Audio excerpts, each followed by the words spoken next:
Jhabua collector Neha Meena के निर्देशानुसार COTPA अधिनियम के तहत स्कूलों के 100 मीटर की परिधि में स्थित दुकानों की जांच की गई और दुकानों पर बेचने के लिए रखे गए गुटखा पाउच पाए जाने पर पंचनामा बनाकर उन्हें जब्त किया गया।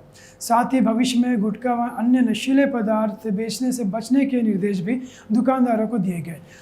बता दें कि शैक्षणिक सत्र शुरू होने के पहले होने वाले हैं, ऐसे में शैक्षणिक संस्थाओं की 100 मीटर की दूरी पर धूम्रपान वर्जित है। इसको लेकर झाबुआ में कोटपा अधिनियम के जिला प्रशासन के अधिकारियों द्वारा शहरी क्षेत्र के कैथोलिक मिशन स्कूल के 100 मीटर की परिधि में स्थित दुकानों की जांच की गई। कोटपा एक्ट के तहत आदरणीय हमारे तहसीलदार साहब, नायब तहसीलदार साहब, CMO साहब, इनके साथ में हमने एक कोटपा एक्ट के तहत कार्रवाई करी है। इसमें 4 प्रतिष्ठानों की जांच करी गई है और लगभग अनुमानित 10,000 का सामग्री जब्त की। 4 प्रतिष्ठान गुटखा तंबाकू। आपका